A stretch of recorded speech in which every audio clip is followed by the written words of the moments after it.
Today I am going to talk to you about a great book. For example, the protagonist of this book is an ordinary man, but that he achieves nothing in his life. For example, despite attending a college for several years, he does not sit for an exam. Now you may ask, what is a college and where does one sit for an exam? So, college used to be an organization where young girls and boys were taught useless things and they were made to sit in an exam to check if their heads had been stuffed with this knowledge. Hi, I didn't mean to confuse you. I was only imitating the style of today's book. We are going to discuss the novel Kosla or Cocoon by Bhalchandra Nemade. Welcome to the 57th episode of Granthyatra. Bhalchandra Nemade was born in the year 1938 in a village called Dongar Sangvi in Khandesh. After completing a bachelor's degree from Fergusson College in Pune, he went on to obtain a master's in linguistics from Deccan College and another master's in English literature from Bombay University. He taught in various colleges in Ahmednagar, Aurangabad, Goa and London and retired from Gurudev Tagore Chair in Mumbai University. Nemade wrote 6 novels, namely Kosla, Hool, Zarila, Bidhar and Hindu, 2 collections of poetry called Melody and Dekhni, and a great deal of critical writings. He wrote the extremely popular novel Kosla that altered the old parameters of Marathi novel at the mere age of 25. The young readers especially took to this novel because of the authenticity of experiences described in it and the candid manner of its expression. Marathi literature had turned sluggish in 1960s because of novels influenced by Western literature that followed a particular pattern based on entertaining topics and artificial expression. On this background, Kosla was published in 1963 and gave a new direction to Marathi literature. It enriched the Marathi novel and made it more flexible. Pandurang Sangvikar, born in a village in Satpura Mountains, is the protagonist of the novel Kosla. After completing his matriculation, he arrives in the city of Pune for higher education and begins to narrate his tale. Through descriptions of his joint peasant family in Khandesh, his hatred for his father because of his wickedness, his love for his mother, his naughty childhood, descriptions of his relatives, his old ancestral house infested with rats, all this recreate his innocent and inquisitive personality. On arriving in Pune, he feels lost in this highbrow society. Describing the state of Pandurang's mind on first stepping inside his college, Nemade writes, "On seeing my college, my heaving chest began to say that I would not be able to survive here. And it is said that several great people and politicians and writers have passed out from here. All in all, it has a great tradition. So I too have an opportunity to become great. I'll acquire all that is required for life here." But on the very first day, he ambles through the college campus like a fool, his hair plastered to his forehead with oil from the broken bottle. His preconceived definition of greatness dissolves into thin air after he gets acquainted with a few boys in the hostel. While depicting the inferiority complex of a young man from a rustic background, Nemade also points out the folly in the ambitions nurtured by others through a subtle satirical tone in his narrative. Once Pandurang settles down in the college a little, he acquires many friends. In order to impress these friends, Pandurang entertains them with food and drinks, smokes cigarettes, and volunteers to be the secretary of the hostel mess and gathering committee. He organizes cultural programs so that he could shine among the students. But his lack of experience gets him in trouble with finances. It is in this period that he develops some close friendships. Through descriptions of his adventures with these friends, such as descending the Simhagad mountain from the wrong side, the mysterious experience at the temple of the demon god at dusk, and roaming in the hills, several sweet and sour experiences of student life are depicted through Pandurang's narrative. A narrative that reveals his pure heart, his passions, his skill to acquire friends, and the gradually expanding horizon of his experience. Pandurang's life of adventure and jest takes a sharp turn with the sudden death of his young sister. 5-year-old Mani dies of smallpox at his ancestral home in the village. Pandurang is extremely distraught by her suffering during her illness, the harsh treatment meted out to her by his family, and this sudden close encounter with death. Describing the state of his grief-struck mind, Nemade writes, "I walked alone to the hill of Veta. Then I began to run like mad, then just kept sitting for long. At night, I walked along several streets of Pune. When a policeman stopped me, I said, 'My sister is dead.'" To get over his grief, Pandurang accompanies his friends on a trip to Ajanta. He observes the melancholy countenance of the stone sculpture of Buddha and thinks, "Gloom swoops down with large wings and lifts and takes me to a height, way up, and then drops me. I will smash down somewhere."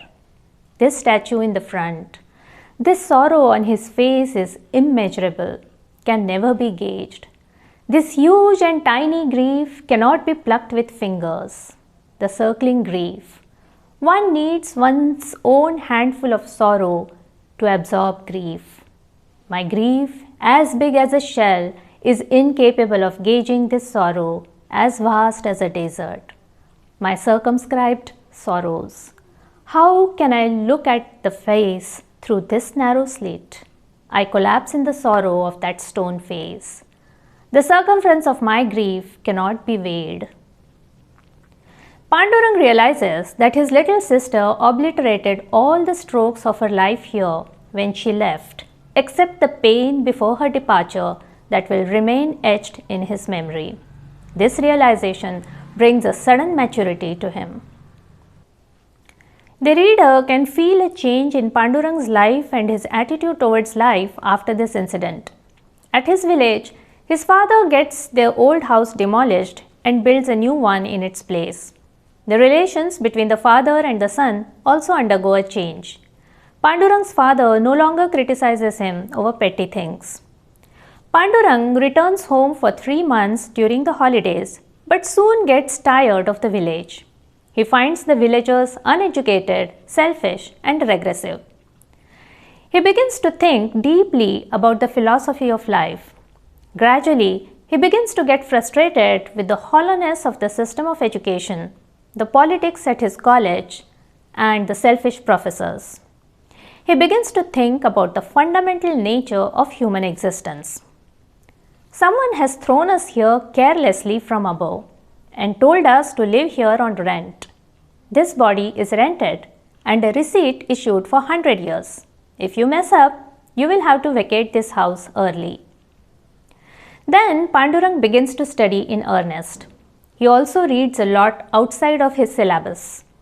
And he is surprised by other students who study less, read less, and whose only motive is to clear the exams. Pandurang quarrels with his close friend over lending of lecture notes. He is also frustrated at his own habit of staying up all night and sleeping during the day. Pandurang returns home after the exam is over.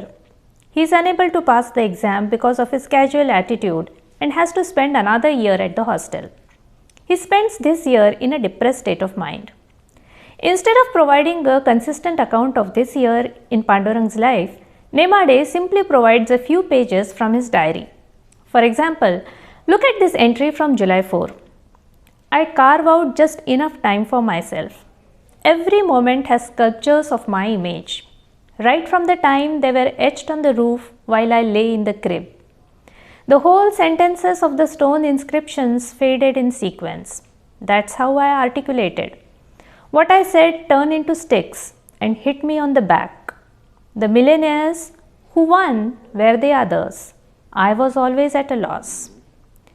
Pandurang begins to find the course books useless. He finds the stories and novels in the syllabus hollow and the poems artificial. He thinks the books are pretentious. His mind is not thick-skinned enough to engage in learning by rote like others and somehow fill the 20 to 25 pages of the answer sheet in the exam. So he has no desire to appear for the exam. He leaves for Mumbai in search of a job but is unsuccessful. In the end, He is unable to decide any firm course for his life. Finally, he returns to his home in the village for good. Following this, he gets an opportunity to have a close association with his family and the villagers. He closely observes the various activities of farming, the past lives of the villagers, their occupations, and their relations with each other. He searches for the meaning of life in the local folk traditions, traditional songs and tales.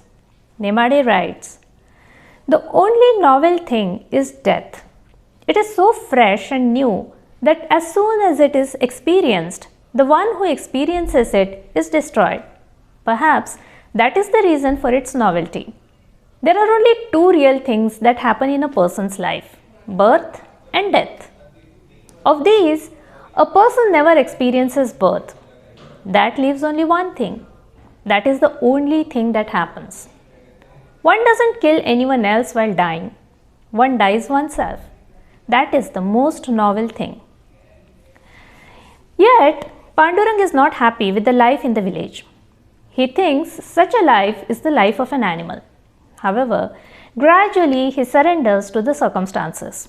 He agrees to everything that his parents and the elders of the village say. He accepts everything. And winding up all the struggles in his mind, he prepares to lead an ordinary life. The form of the novel Kosla is as unprecedented as its theme is unique. Nemade makes use of several effective techniques to break the monotony of self-narration by its protagonist. One of these techniques that has a great impact is the commentary on the present from the viewpoint of a historian in the future. Pandurang and his friend Suresh resort to this activity spontaneously as a fun way to pass time. Nemade uses this effective technique of satire to comment on the several worthless social norms. Look at this passage. After completing their education, these people were engaged in jobs. Now you may ask, what is this new thing called jobs? Well, jobs meant that one went to a particular place around 10 or 11 a.m. and kept doing the same kind of work until returning home at 5 or 6 in the evening. But every person slept at his or her own home. These people would spend their weekend in close proximity to nature. And what was nature? Well, nature could be found 2 to 4 miles outside the city.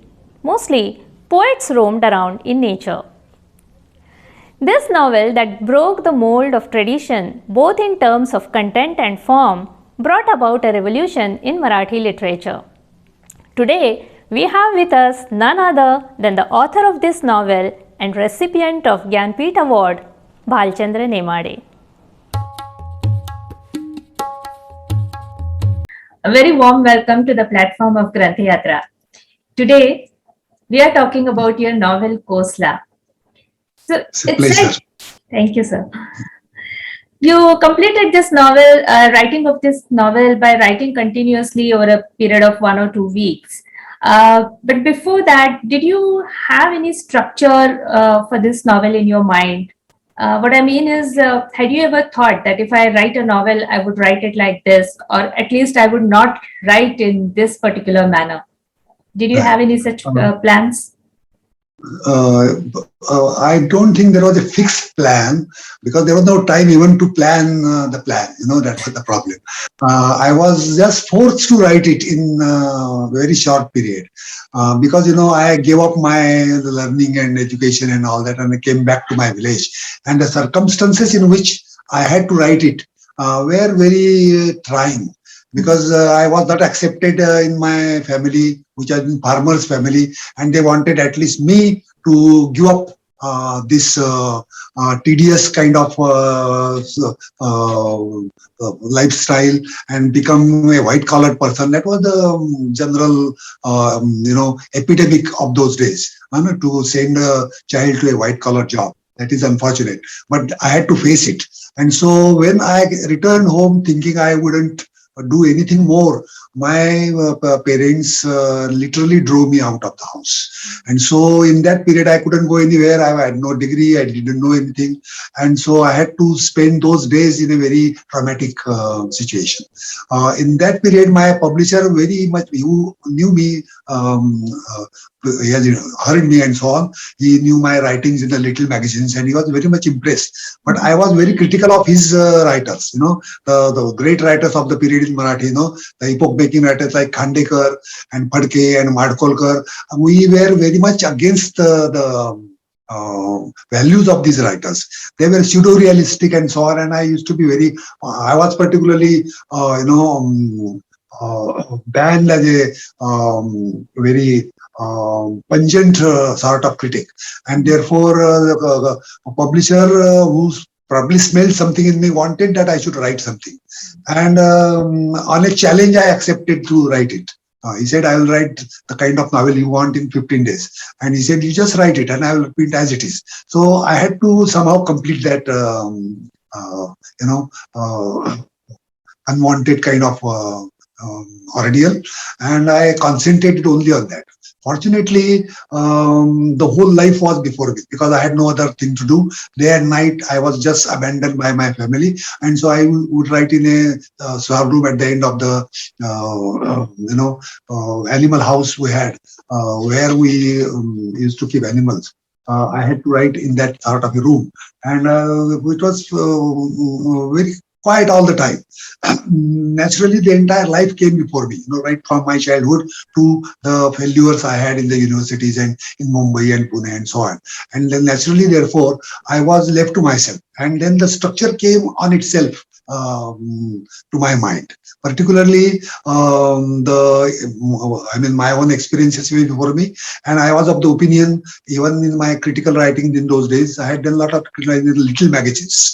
All the sort of rebellious writers of that period were little magazines writers. Even Dalit writing, took roots in our gang. Now, fortunately, I had read a lot.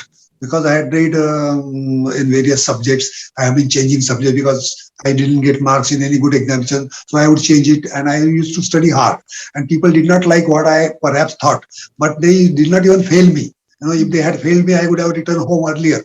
But they just passed me, because they must have given me less marks, but they must have also been impressed by the way I think. So they just gave me pass marks. And so with pass marks, I was really annoyed and came back. Naturally, I had to depend on my own resources, personal resources. 25 years of life, that was, and the novel itself says that 25 years is not a very large space in this world. So this, chronologizing space, that was the kind of thing I was doing all the time. And it took about 15 days, and the thing appeared clearly. Fortunately, I have read the great classics,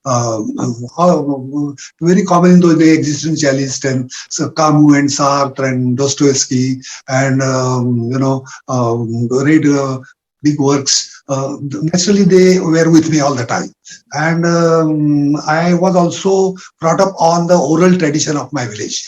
We in the Khandé region, which is on the border of Madhya Pradesh and Gujarat and Maharashtra, we had a very mixed sort of folk culture, very rich, and in all sort of, the Khandechi Tamasha is even now considerably based, the continuation of the old Sattak form, which was so dominant in Prakrut Maharashtra, and also the Mahanubhav works. We had a very active Mahanubhav mutt in our own village. Also, the folklore and women's songs, grinding wheel songs, and all these were with me. So all those influenced me, and in a very quick way, I could form a very vague idea of what I should do. I was not very sure what I would do, but I was very sure that I was not doing what the other Marathi writers were doing. I shouldn't do that. That's what I decided. Something new has to be done, and that's why I stuck to that kind of, vow to write something which is not usually written in Marathi, and to break that path. That was a vague idea before me, and so I planned it properly. And right from the beginning, I just depended on my own life, including, the rat beating and spending night in such ideas, and all these things came to me. The trekking with friends, and the chat slang of the hostel mates, and all these things came to me naturally. That's why the structure took its own place. Without even my thinking about it.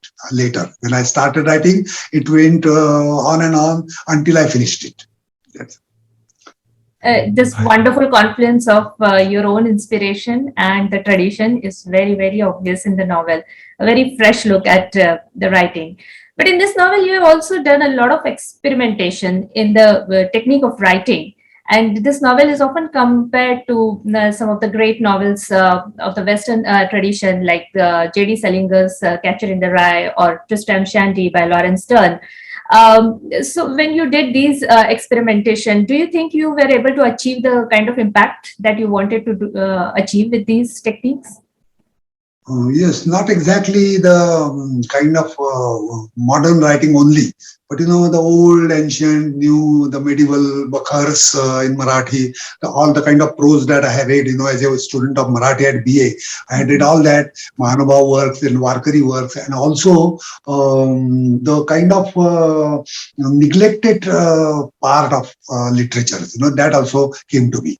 What I found, as a student, and also later on when I taught comparative literature, that belief was confirmed. It was that techniques and forms, they come straight away from any language to any other language, and in any time, of any time. They are timeless, and also they are not chronologically bound, also not they regionally bound. You find the examples of our Panchatantra stories migrated everywhere. Max Muller has a whole article on this, how the Cinderella tale, so popular in Europe, was originally from India, and also the Arabian Nights tales, and all our Broth Katha tales, Katha Sri Sagar thing. These were migrated with it. Also, many Chinese stories like Robinson Crusoe, which is originally a Chinese story, but was transformed into a man, but originally the woman who found herself on a single island was a woman.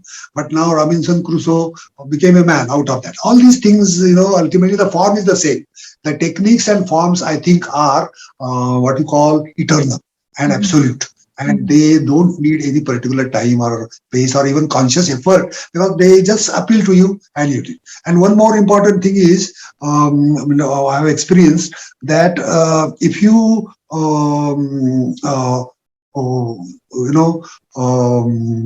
keep your own life before you, then you are already, what you call an observer and also a participant. So these two roles you do simultaneously. As an observer participant, you are above everybody else who think only about participants or only observed of them, because you are yourself a part of the thinking process of the novel. And all the other characters and things you have seen, they come naturally to you. And naturally they dictate on you, because they have the right to, and naturally you develop a very complex sort of form. This complexity is very surprising, because it comes on its own and it doesn't have any grammar or any restriction about it.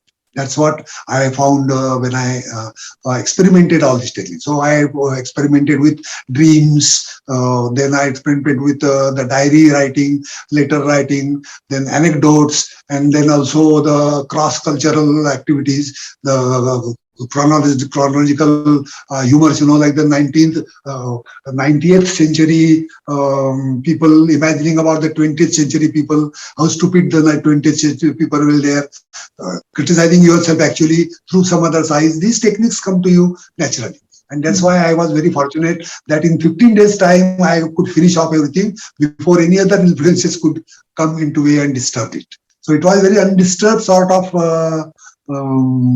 structure that could be formed easily in my imagination.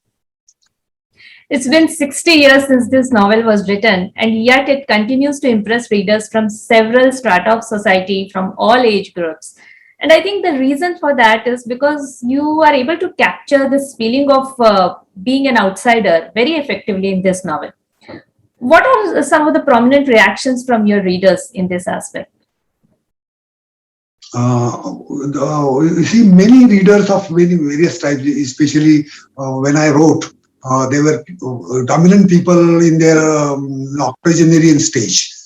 They disliked most of it, but somehow they accepted whatever it is. And all the great writers of the period somehow consented to the originality of the novel, although they did not openly think that it was a kind of contribution to the Marathi nation, whatever it is. But right from those who are now more than probably centenarians or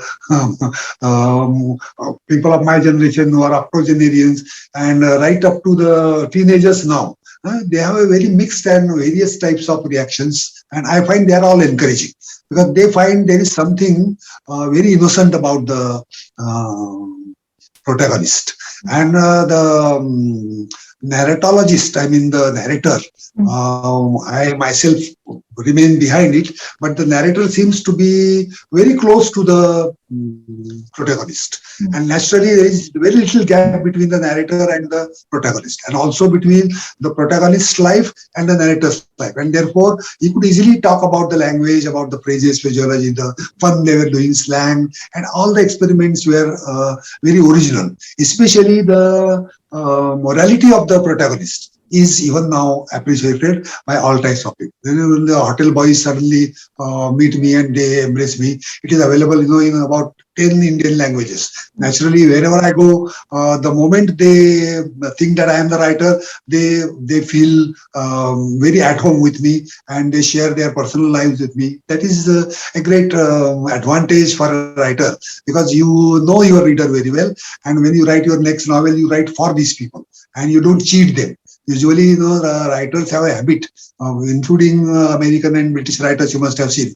They cheat the reader by their commercial activities because it is the, sale of the novel that matters. For me, that is not a very important issue. Although the novels have sold in lakhs of copies, but I believe that that should not be the aim of the writer. I don't believe in that. So I think over it, the gap between my first and second novel was about more than 15 years. The gap between my second quartet and Hindu, that is my present novel I am writing, it is about 37 years, more than 38 years. So, 40 years gap, I deliberately thought of writing something new for my dear readers because they believe in what I say. And that has become, therefore, a morality again for imposed on me all the time when I write.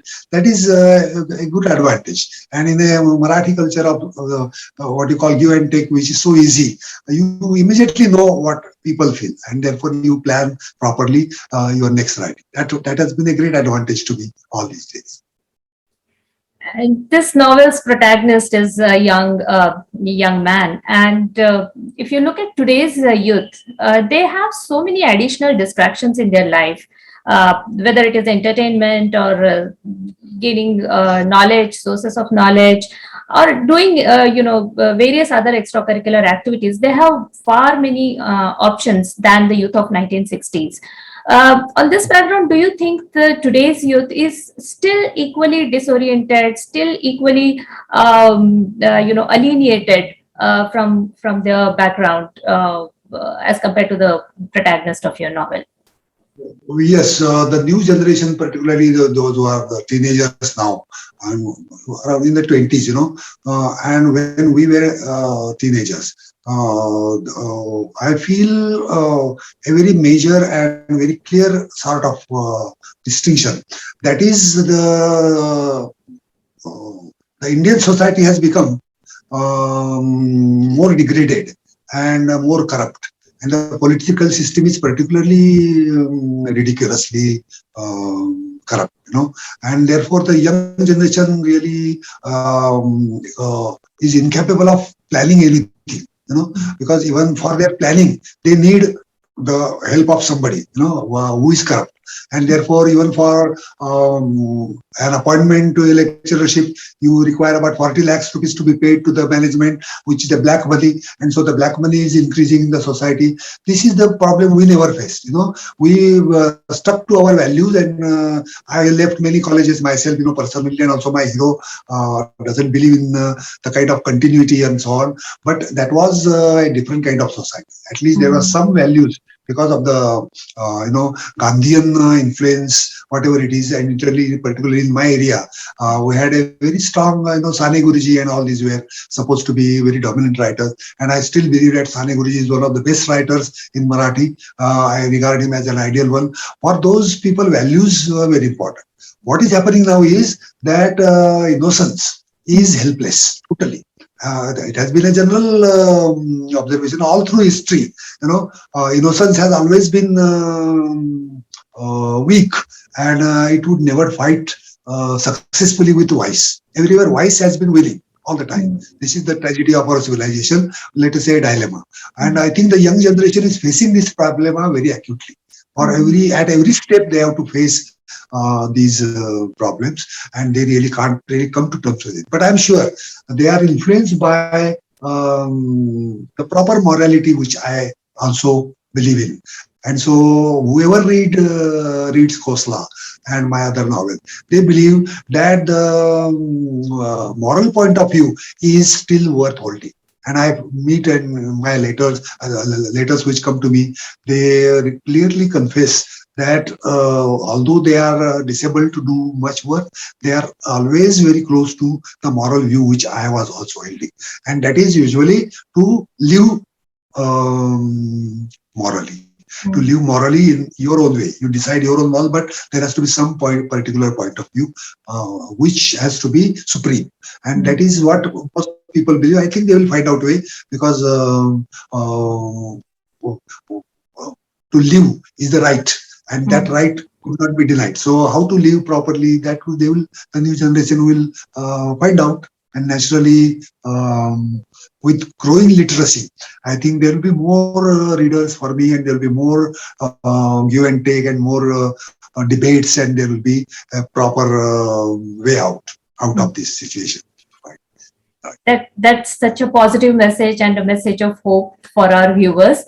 Thank you so much for taking out the time for the viewers of Granthyatra. Thank you very much.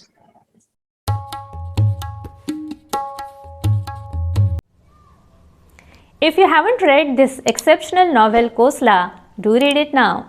Its English translation is available under the title Cocoon. Do tell us how you felt after reading it. We shall meet in the next episode of Granthyatra to talk about a very popular play. Until then, keep reading.